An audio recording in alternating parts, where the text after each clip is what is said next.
Hey guys, welcome back to It's Now or Never. I'm your host, Alex Willard, and today is season 2, episode 12, and this is going to be part 2 of the college dating edition.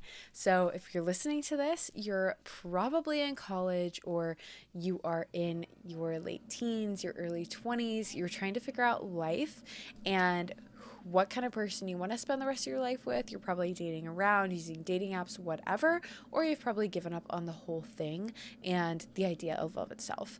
I am not a dating expert whatsoever, and I think that my dating past definitely shows that, but I definitely have experience and I have definitely made mistakes and I have learned a lot of really hard lessons, and that's what we're going to be talking about today. We're going to be also touching back a little bit on some stuff that I talked about way earlier in the beginning of season 1. And we're going to touch on those things and just talk about dating in college because it sucks. If you're in college or you're out of college, whatever, dating sucks. I just trying to meet new people and play the whole game of like, what's your favorite color? Like, do you have any siblings? No, like I'm so over that. I hate dating apps. I hate hookup culture. So let's just get into the episode.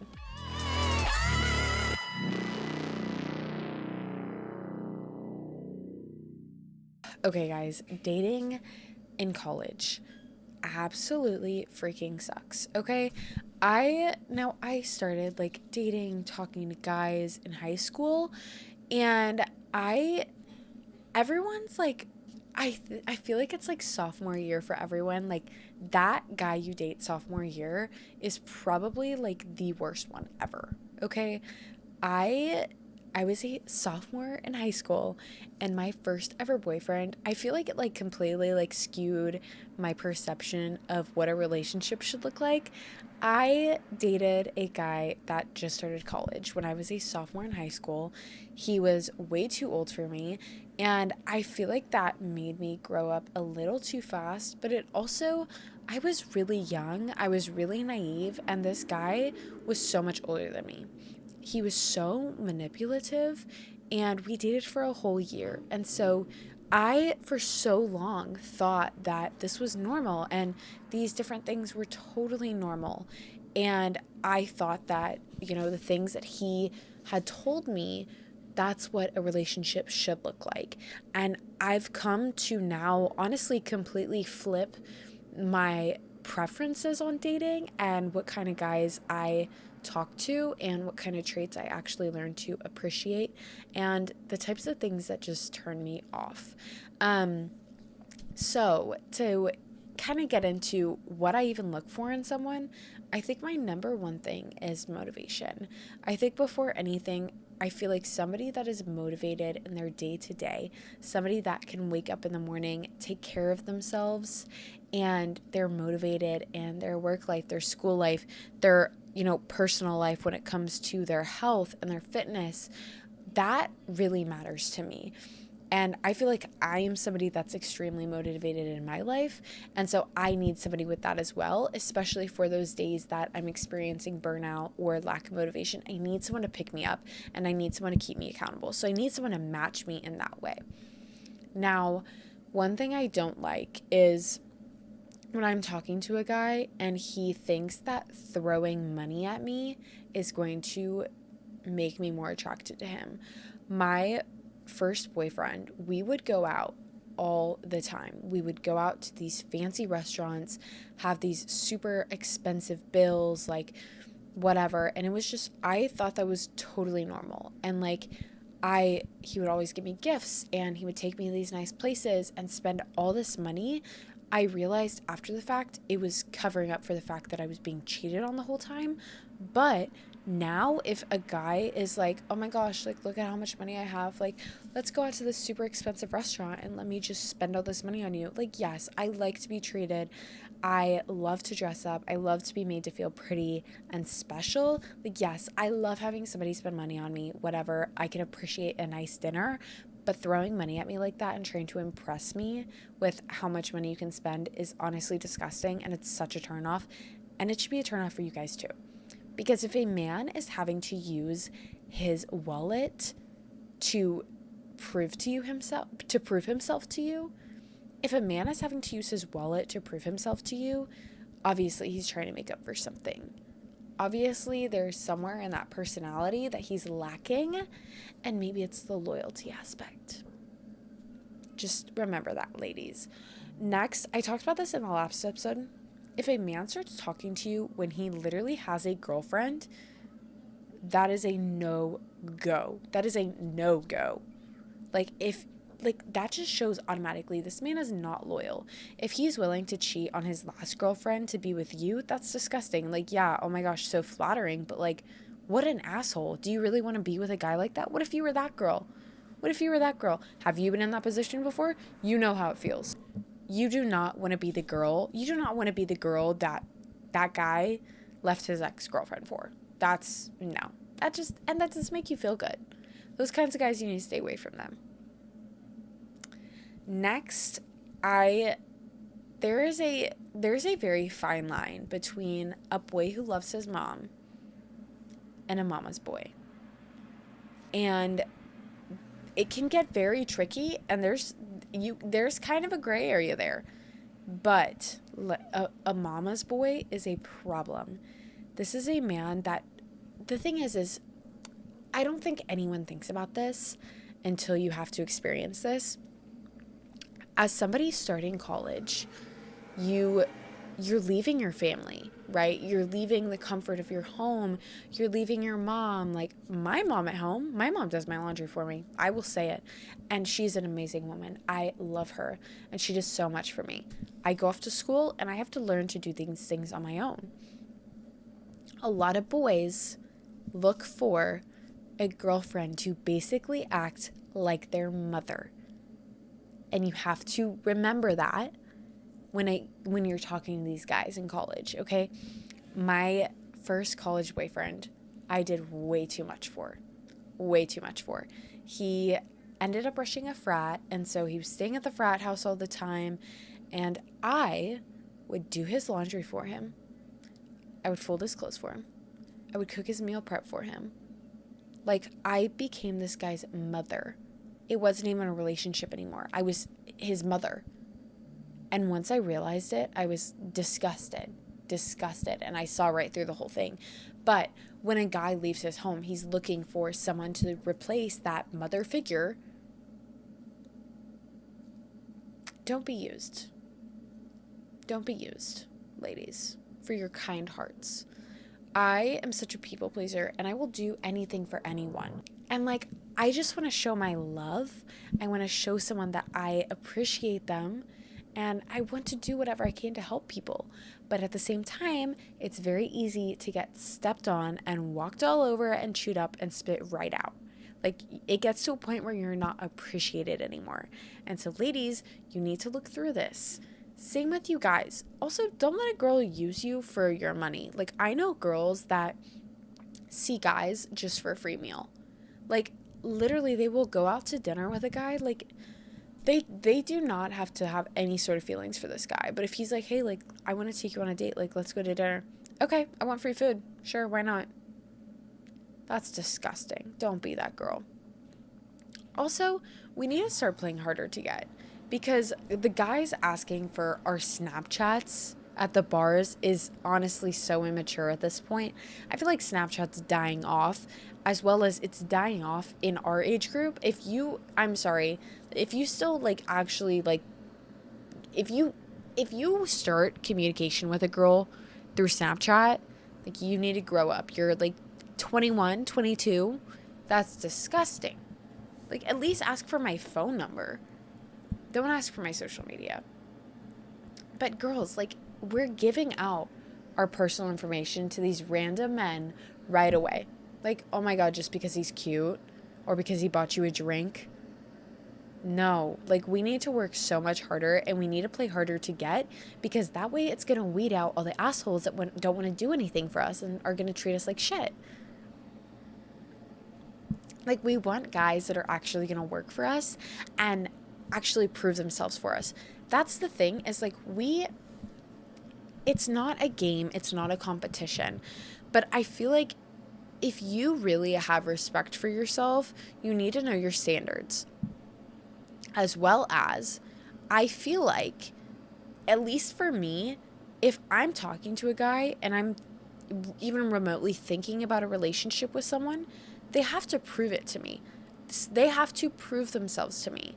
And not as in like a sick, like, game kind of way, but like, if you really want me, if you want me to be in your life, because I think that's a privilege, then you should work for me and you should prove to me that you're worth my time. In other countries, like, men have to have land and they have to prove that they have a good source of income to even be alone in a room with another woman, to even go on a date with another woman, to get her family's approval. And now men are just out at the bars asking us for our Snapchats and getting it and coming home with us. Have higher standards than that, please. I'm not saying this man has to make like 6 figures and have his life figured out, but he needs to be somewhat remotely respectable. Like, you need to be able to bring this guy home to Thanksgiving dinner and introduce him to grandma and grandpa and then be proud of you and be like, wow, what a nice young man you found. Not, oh my gosh, is she okay? Like, I hope things get better. I hope she has more respect for herself one day. I've heard this thing that you are the average of who you hang out with. So you are very similar to your friends. You are the average of your friends. You turn into the people you hang out with the most, right? And if you're hanging out with somebody that's lazy and unmotivated, or somebody that has a bad attitude about life, you're going to do the same thing.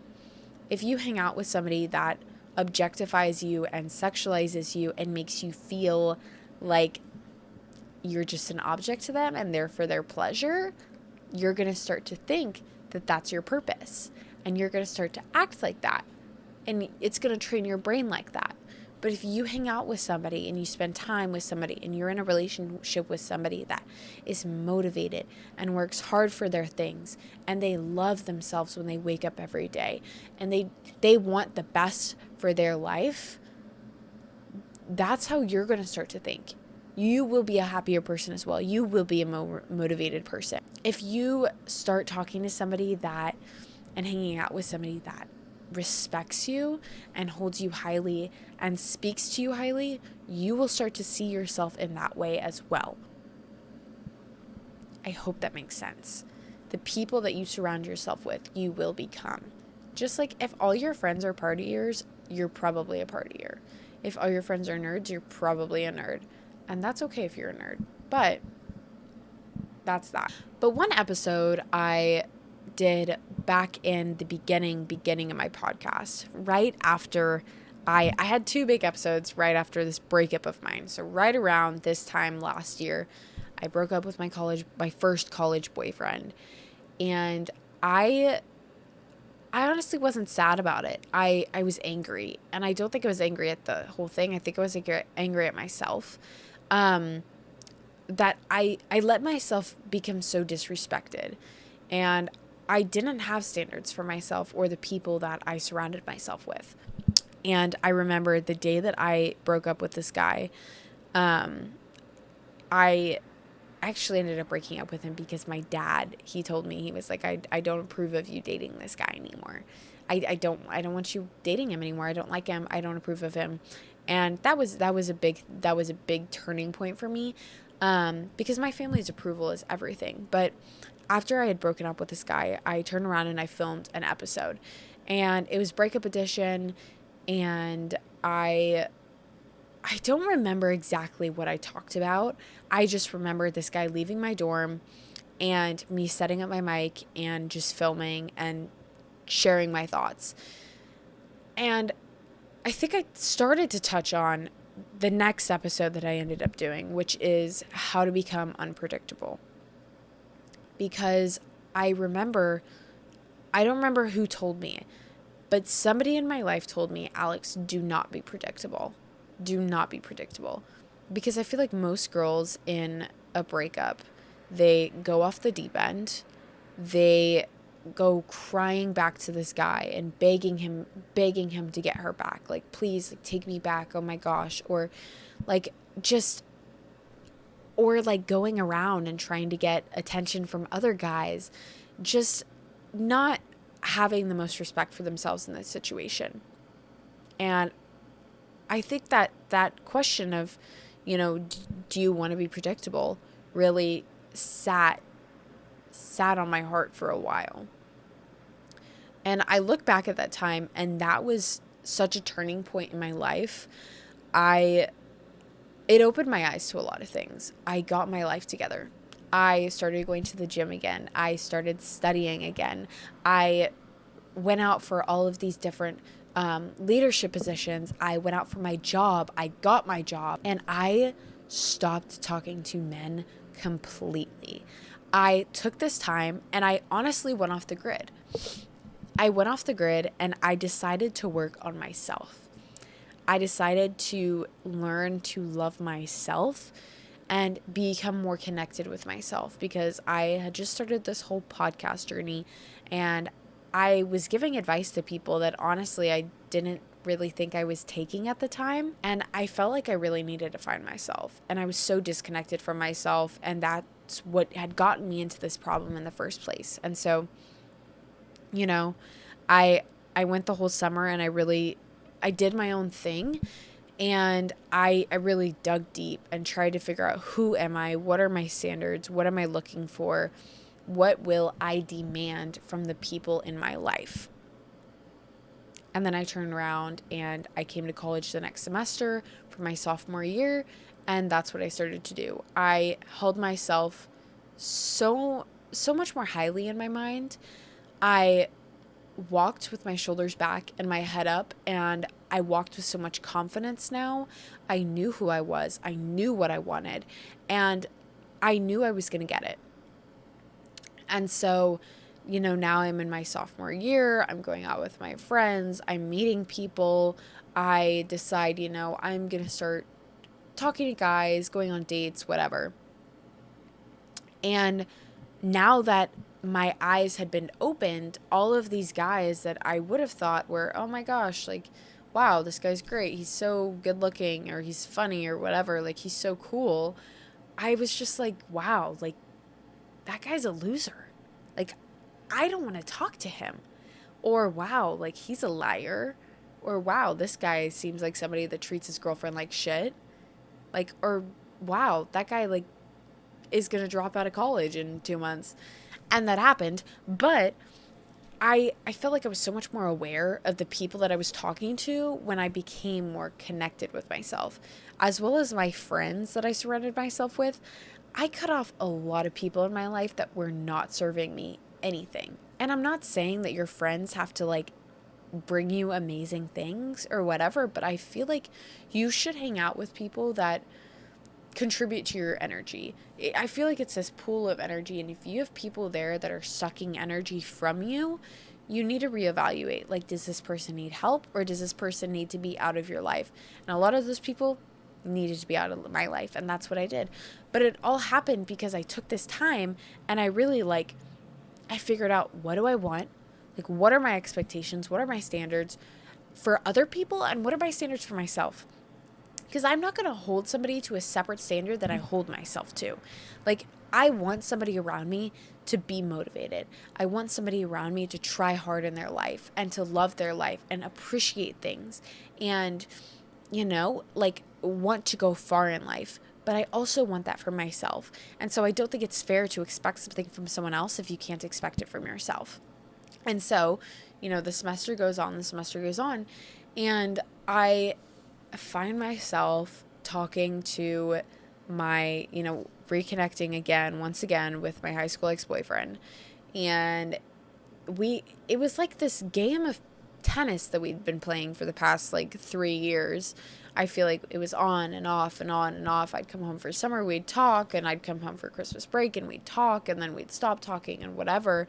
And things were just different this time.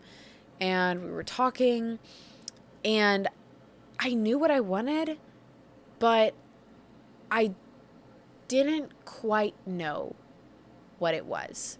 I knew that, I want these traits in a person, but I think then when it was finally in front of me, I couldn't necessarily see it because I was so used to picking out all the bad things about somebody and all those negative traits. And so then when the good thing was finally in front of me, I was just being so nitpicky and so tedious. And I feel like I was almost scared because at this point, I had seen myself but I'd been walked all over by so many different guys.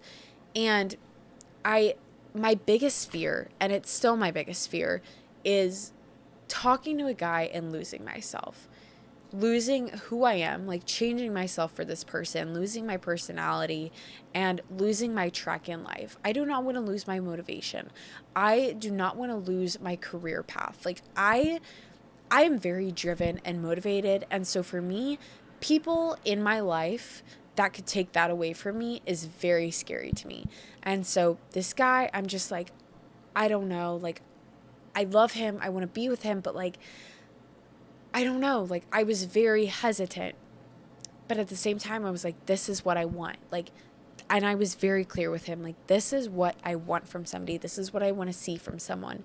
And honestly, I'm at the point that I want to see it. Like, I told him, like, I wanted him to prove it to me that this was worth my time, which, yes, I think that's harsh of me, but at the same time, I was holding myself to a high standard, and I was holding him to high standards.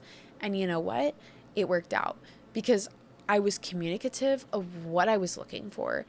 I was very tedious because I had such high standards, but I also knew what those standards were, and I was very concrete and firm in those. Now, yeah, we didn't get back together in that point in time. It took a few months. It took me coming back one more time for Christmas break to me finally realize, like, it's now or never. Like, my mom told me, she sat me down and she was like, you can't keep playing this game with him. Like, if you want him or you don't. And you need to figure that out. You need to ask yourself that question. And at that point, I was done. I was like, I don't want to date anyone. I don't want a boyfriend right now. Like, I'm so focused on me. So much is going well for me. I have so much going on. I don't have time. But I really was like, but at the same time, I date to marry. I will not date a man that I do not see myself spending the rest of my life with, that I do not want to raise my children with, that I do not feel comfortable bringing home to my family. Like, I have high standards for the people that I put in my life. And I knew I loved this guy so much. And I saw him as one of those people, but I wasn't ready. But I was like, am I ever going to be ready? Really? And I was like, if it's the right person, there's no right time. It's just now. And that's what I told myself. I was like, if this is something I want that bad, if he is someone I want that bad, I can't keep doing this. And I have to just go for it. And that's what I did. I was like, you know what? Yeah, my life is busy. Yeah, I have a lot going on. But yeah, like, you are the person I want to be with. You're my person. And I figured that out. And I told him straight up. And now I'm busy and I live 4 hours away and I'm in college and he's busy and he's doing all of his things, and like, but it works because we communicate and I tell him what I want. Now, my problem is I'm really bad at actual communication. Like, yes, I'm good at like, yes, this is like the things I want, or how was your day, or whatever. But like, when it comes down to a problem, like I talked about this in the last episode, when I thought he was texting some girl, but it was just flight operations for his pilot stuff. Like, I didn't say anything for a week because I didn't know how. And so that's my problem, is like, if there's some time in a relationship where I'm like, I have these standards and I want to see this, but like, I'm scared to say it, that like, I'm not seeing that, but like, I want to, like, let's say, like, you know, I think that you're losing yourself and I think you're a little unmotivated and like, whatever. It's not me saying you're lazy, but like, I want so much for you. Like, I hope you want for yourself as much as I want for you. But in that kind of a situation, I don't know how to say something to that person. So I will wait and wait and wait and sit on it until it finally like explodes. And that's my biggest problem. But I think that communication at the beginning of a relationship is really, really important, and saying, these are my standards. This is what I want. This is what I'm looking for. This is my love language, because everybody's love language is different. How they receive and how they give love is very, very, very different. And then you have to do that throughout the relationship too, guys. You have to still talk to each other after you guys like finish like going through this dating phase and the honeymoon phase and whatever, and like bringing each other out and their favorite color and if they have siblings or not and where they're from and whatever. Like once you get past that and then things actually like get harder and like real, you still have to talk to them. Isn't that crazy? Isn't that crazy? But also, like, if there's a problem, don't get mad at them if you never told them it was a problem. So, you can't get mad at not getting something if you didn't ask for it, right? If you're like, wow, like my boyfriend, like he never buys me flowers, like wow, like my boyfriend never like rubs my feet or whatever. Like, have you asked him? Have you said, babe, like I really like I would love it if you got me flowers sometime. Like I love flowers. Or like drop hints or something. Then you can at least get mad at them for not getting you flowers. Or like if you want your boyfriend to rub your feet, like be like, babe, can you rub my feet? And if they don't, then you can get mad. But if you just sit there, watch a movie, whatever, and they never rub your feet and you never asked, you can't get mad. But dating's weird. Dating's weird. Relationships are weird. And you know what? If you're like a single Pringle and you're like, oh my God, like I don't have anyone in my life, good for you. Good for you. Because honestly, at your 20s, I've seen so many things. Like the book, The Defining Decade, is all about your 20s and how this is the most important decade of your life, which I believe is very true. Very true. It's when you find yourself, you find your career path, you leave your family, and you learn how to be a functioning human of society. Like, this is a huge time in your life. And if you're 20 and you're so focused on your classes and your friend group and whatever, and you don't have a significant other, that's fine.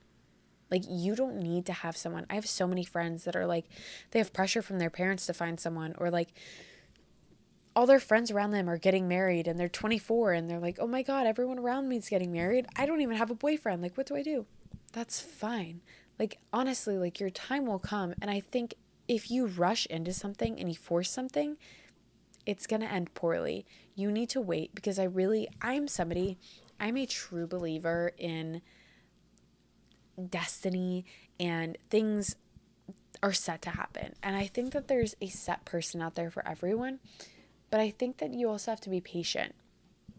I've heard about the taxi theory before, and it's basically like, people talk about it a lot when it comes to guys, but like with taxis, you take the first one that comes, right?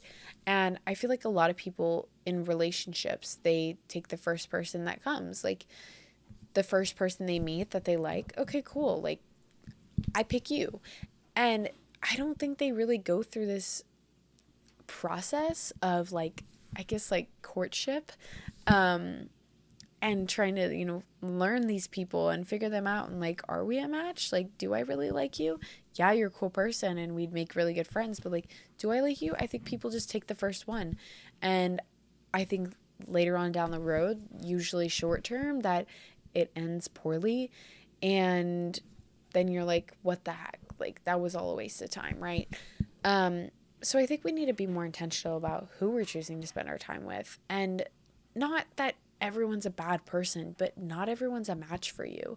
Like, not everybody is the personality that blends with your personality, or love language that blends with your love language. And that's okay. That is okay. Not everybody is meant to be your significant other or whatever. And if you're in college or you're in your 20s and you don't have someone, that's totally okay.